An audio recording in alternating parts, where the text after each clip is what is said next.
In the wise words of one Mr. Bilbo Baggins, I'm going on an adventure. I'm going on an adventure! Later this year, I get to attend my very first LARP, the Brandywine Festival, which happens to be a Hobbit LARP. So while I'll probably spend some time in the coming months crafting my own Hobbity apparel and gear, I thought I would take you on a thrifting adventure today, just to see what we can knock off my list of needs for camping and role-playing. Okay, while I'm a firm believer in only going thrifting with just an open heart and an open mind, I do have a list just of things that I'm hoping to spot. It's not a shopping list, it's a manifestation. I still plan to approach each thrift store with the same reverence and respect that an Irwin would approach a crocodile or other wildlife. Have a look at the size of this bloke. Sir, let's see what we can find. My Hobbit-y thrift list is broken down into a few different sections. We have apparel, accessories, camping gear, decor, and entertainment.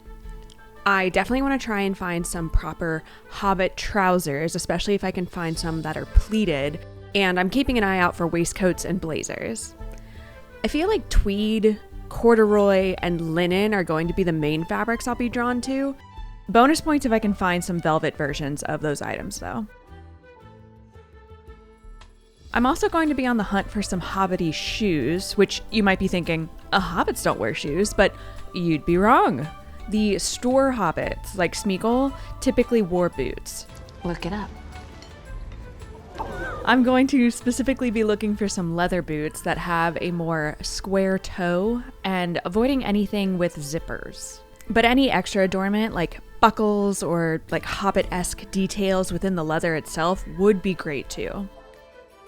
To make existing in the game a bit easier, I'm looking for things like in-game appropriate utensils and kitchenware. So I'm thinking wooden spoons and stoneware mugs. The more homemade looking, the better.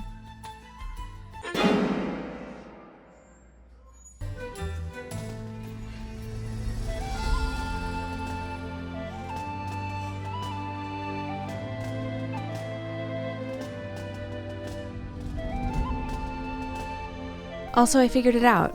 Men are so sad these days because they're not allowed to laugh and love. Only live. Darkness, my old friend. I will also need things for my tent that will add some character, so lanterns, storage options like baskets and trunks, maybe even some hanging plants or dried herbs. I'm also looking for comfy things that still fit the bill, so blankets and quilts, rugs, pillows, things that I can put in my tent and still feel in character while also being cozy. Hobbits definitely glamp. Okay, that was a great first stop. I'm really excited to show you all the trinkets and treasures that I picked up, but there are still a seemingly infinite number of items that I'm still keeping an eye out for, and that was just my first stop. I've got a couple more stores I want to hit up, but before I do that, I need some sustenance and hydration, so let's take care of that first.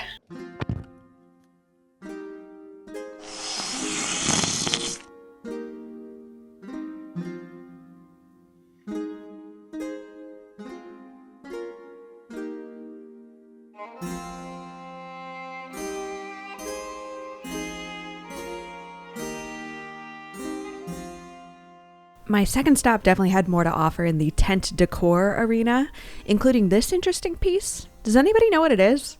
Get in the comments if you do. Get in the comments!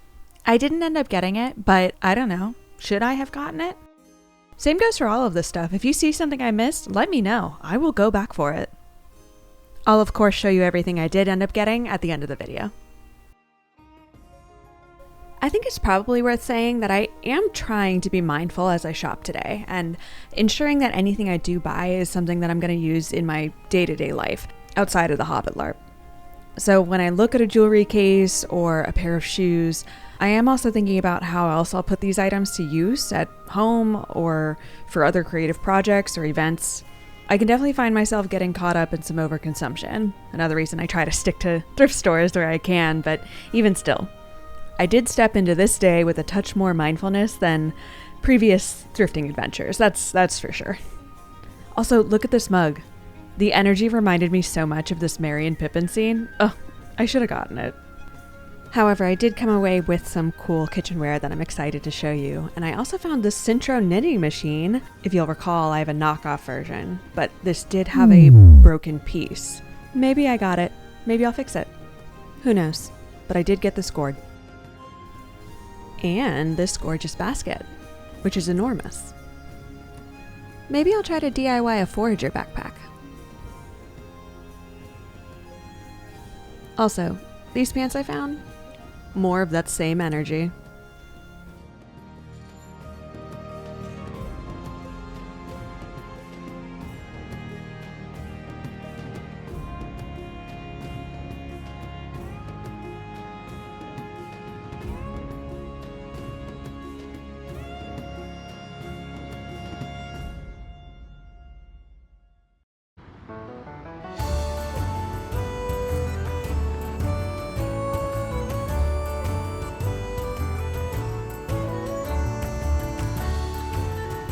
Since the thrift gods had been so good to me at the 2 Goodwills I had been to, especially in the apparel departments, I decided to check out the smaller, more mom and pop consignment shops in the area, which had a bit more personality, and I found some really good accessories and decor items.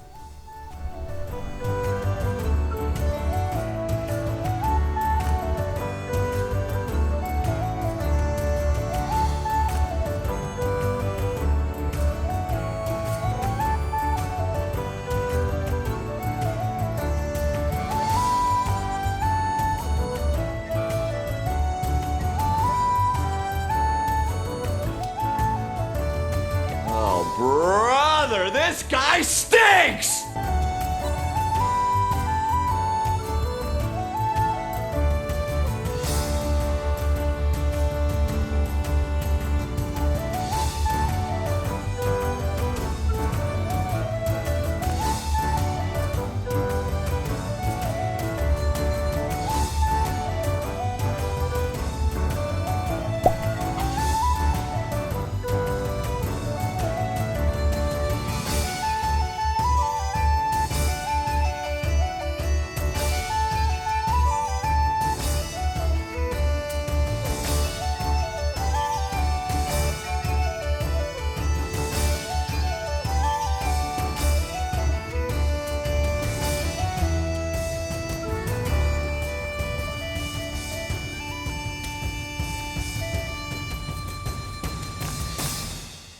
Okay, I'm getting tired, I'm getting hungry, and I have found a lot of really great things. So I'm gonna go home, organize some stuff, and then maybe tomorrow walk you through everything that I have been able to put together for my very first LARP as a Hobbit. But first, and thank goodness this is right here. Can I get a Crunchwrap Supreme and a frozen Baja Blast?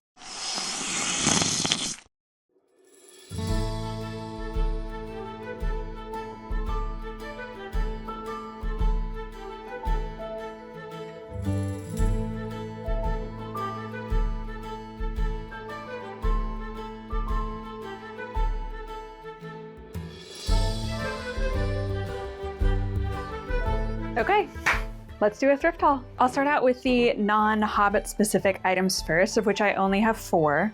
I did end up getting the knitting machine because I want to see if I can fix or replace the broken yarn guide, and B, I'd like to compare it to the loops and threads machine that I bought last year. You can check out my video on that if you'd like. And I haven't actually checked to see if the row counter works. I assume it does, but even if not, I do have an extra counter that I accidentally got for the other one, so it'll all work out.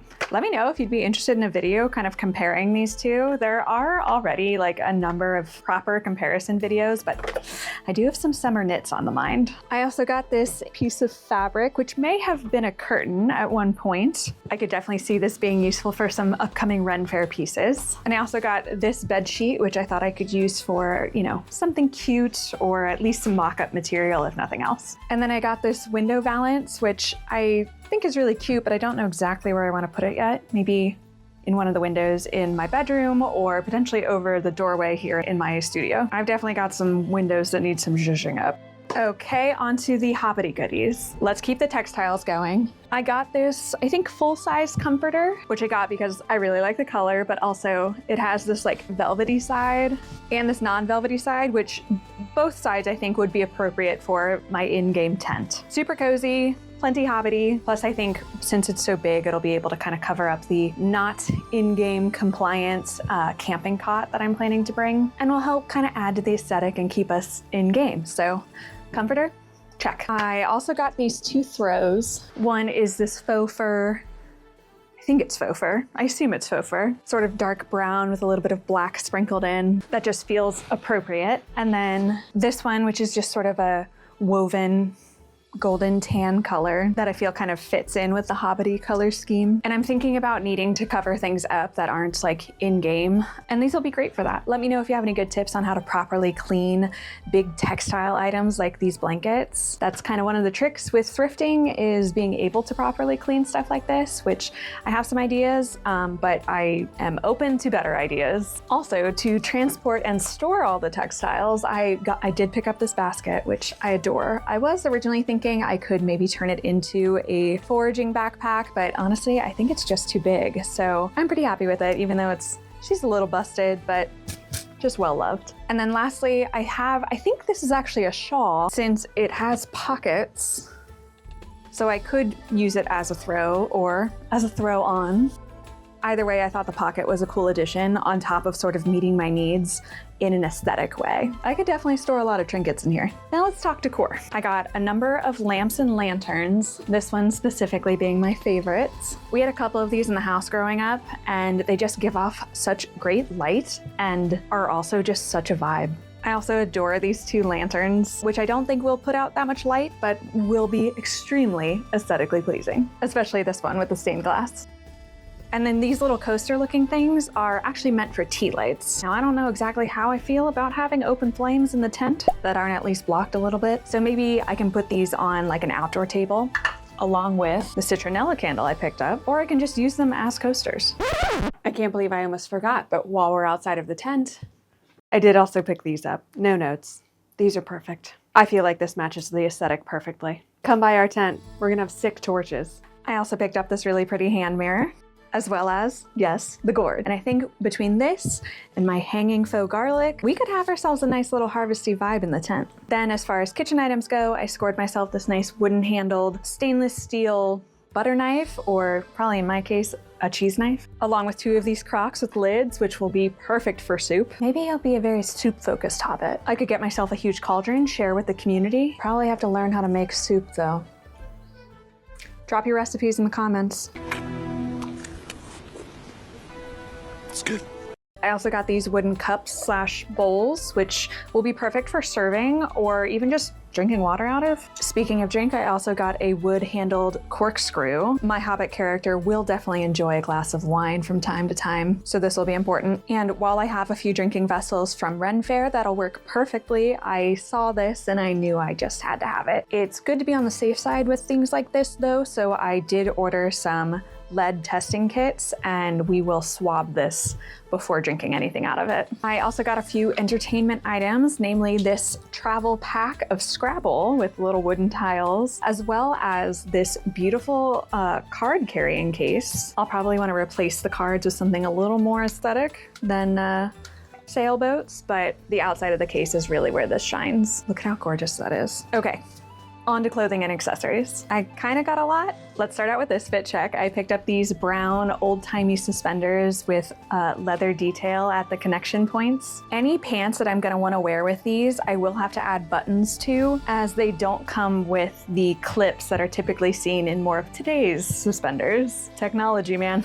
I currently just have them pinned to my waistband, but I'll add buttons soon. Speaking of pants, I also picked up these chocolate brown corduroys. They are a little bit long, but I could easily shorten them into more of the Hobbit-y or like historical knicker shape, even just by adding elastic or ties to the hems of these pant legs. And then the shirt is just an Oxford I already owned. I like to put this on with my more like masculine Hobbit looks or dark academia looks, which if Hobbit academia isn't already a previously established aesthetic, it is about to become my whole personality, so spread it around. Ooh, also, building on accessories, I did also get this hat, as well as this cravat, which I've obviously tied around the hat for now, but could very easily use as like a necktie or even just a scarf. I of course wanted to make sure I had something for go-to sun protection while I'm at the LARP, and then a little pretty silk detail for some personality. Okay, on to the next look.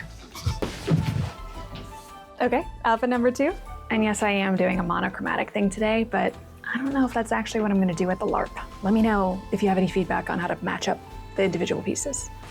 Once again, this green corduroy blazer is giving Hobbit academia, especially when I have the sleeves rolled up. It's not great for summer, but having layering options for the autumn evenings in those rolling Hobbit hills of Kentucky is probably a good idea. And then I have these green trousers, which are not as long as those brown cords. Rather, they've got a little bit of a high water moment to them. And between that and the nice wide leg flare, and the fact that I would definitely wear these in my day-to-day, I don't think I would make any adjustments to the length of these. Plus, and while we're still on our green apparel section, I did get these more Hobbity length capris that drew a jig out of me in the Goodwill fitting room. With both of these options, I've got some variety when it comes to green bottoms to wear at the LARP. All right, let me show you another Hobbit outfit. Yes, I did end up getting this sweet little old lady jacket. Trust me on the vision here. I'm kind of thinking this is like a nicer piece that my character would wear when they wanted to dress it up in a little bit more of a feminine way. I really like the tie in the front, as well as like the shimmer on the material. And while I think it's kind of specific, I still think it works. Do you see it? Do you see the vision? I'm open to feedback, but I really feel like Grandma Core and Hobbit Academia could really go hand in hand. Again, not perfect for summer, but layers are always a good thing. I also got these tweed trousers, which I probably actually wouldn't wear with the Grandma Core jacket. Honestly, I'd probably go with more of like a flowy skirt or a dress for that look. But honestly, this tweed pattern is like exactly what I was looking for. And with a little bit of shortening, I think that they'll be perfect. Okay, one more. I am very happy with this one. This corduroy blazer with the patchwork elbows was one of the first items I saw yesterday. And once I remove this patch here and figure out how much the patch has damaged the corduroy, I can either add another patch or just replace the whole pocket with one that matches the elbow patches. I also got this waistcoat, which the lady at the checkout thought that these two items went together, and I couldn't agree more. These two belong together. I'm also very happy with this waistcoat on its own, not only for the bright pop of color, but also, as I realized as I was struggling with the buttons in the fitting room, it's reversible. So, 2-for-1 deal on the vest. I also have these burgundy cords that fit really nicely and match the color scheme I'm going for, and I think they're perfect rolled up to a Hobbity length. Which brings me to my last accessory here, the shoes. Now, I definitely want to hear from you on these. I love them and definitely think they're a good addition to my closet regardless, but are they Hobbity enough? They're a little witchy. What if I made my Hobbit character a little witchy? I really think it's the square toe that's kind of selling me on Hobbit friendly, but is it square enough? Get in the comments and tell me if I'm being a fool of a toque. Fool of a toque. All right, that wraps up my Hobbity thrifting adventure. I mean, I got to go thrifting, so of course I had an amazing time hunting for Hobbity trinkets and bits and bobs. And if you had as much fun as I did, it would mean the world to me if you would like and subscribe. And if you do, I will see you in 2 weeks for my next video. Take care.